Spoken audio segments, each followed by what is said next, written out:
Equação do segundo grau. João, o que é isso? A gente já falou sobre equação aqui no canal e agora nós vamos falar do segundo grau. O que acontece para termos uma equação do segundo grau?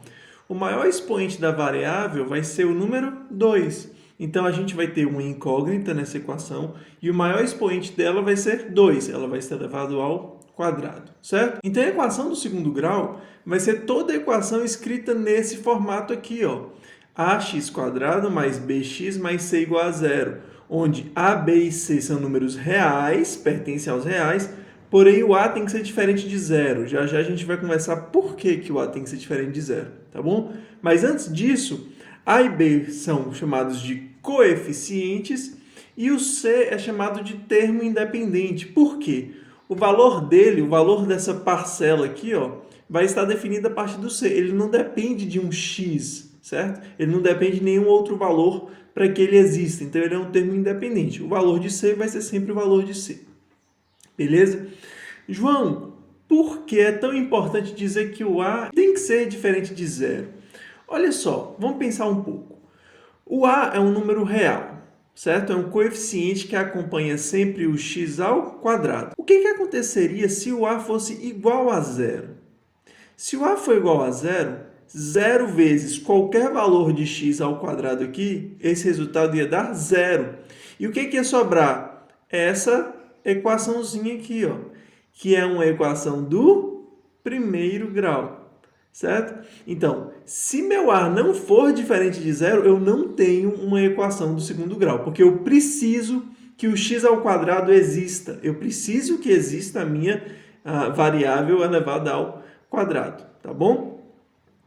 E aí, nós temos algumas situações, que é a situação da equação completa e da equação incompleta. O que é isso? Equação completa é quando eu tenho todos os meus termos definidinhos, diferentes de zero. Eu vou ter um valor para o A diferente de zero, vou ter um valor para o B diferente de zero e vou ter um valor para o C diferente de zero, certo? Todos vão aparecer. Incompleta é quando ou o B ou o C são iguais a zero, ou seja, ou esse termo não aparece, ou esse termo não aparece, ou ambos os termos não aparecem, tá bom? Isso vai ser uma equação incompleta. E como é que eu faço para resolver, João? Existe uma fórmula, que é a fórmula geral, né? A fórmula de Bhaskara para a gente resolver esse tipo de equação. Ela é dada da seguinte forma. O valor de x vai ser dado pela seguinte operação. Você vai pegar aqui, ó, o valor de b, substituir, certo? Então, a conta vai ficar menos b, mais ou menos a raiz desse símbolozinho aqui que a gente chama de discriminante ou de delta, né, que é o nome da própria letra, que a gente vai comentar daqui a pouco.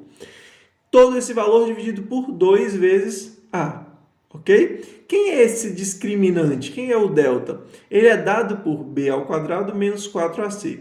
Então, a fórmula é sempre essa, e o que é que você precisa fazer para poder utilizá-la? Saber identificar quem está fazendo o papel de A, quem está fazendo o papel de B, e quem está fazendo o papel de C, certo? E aí, né, por ter esse mais ou menos aqui, nós temos duas possibilidades para o x, ou seja, nós temos duas raízes, duas soluções. A gente também já comentou o que é isso aqui no vídeo sobre equação de primeiro grau. A primeira vai ser utilizando o sinal de mais e a segunda vai ser utilizando o sinal de menos, ok? Acho que é bem tranquilo isso. Agora, sobre o discriminante, olha que interessante. Quando o meu discriminante, ou seja, o valor dessa conta aqui, for negativo, eu não vou ter solução. Eu não vou ter nenhuma raiz real que satisfaça essa equação. Por quê, João? Pensa comigo. O discriminante está aqui dentro dessa raiz, certo? Eu estou calculando a raiz quadrada desse discriminante. Se ele é negativo, não existe nenhum número que ao quadrado dê um número negativo, portanto, real, né? Portanto, isso aqui não vai ter solução, então nós não vamos ter raiz, então não vai existir nem x1 e nem x2, ok? Já pode parar a conta por aí.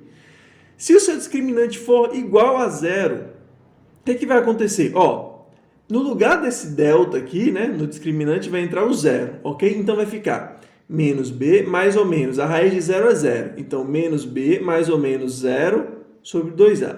Se a gente dividir essa conta, vai ficar menos b mais zero sobre 2a e menos b menos zero sobre 2a. Espera aí, mais zero e menos zero não influencia. Portanto, Nesse caso aqui, as minhas raízes são iguais, ou seja, tanto x1 quanto x2 têm o mesmo valor. Então, eu tenho uma raiz que satisfaz essa equação aqui, ok?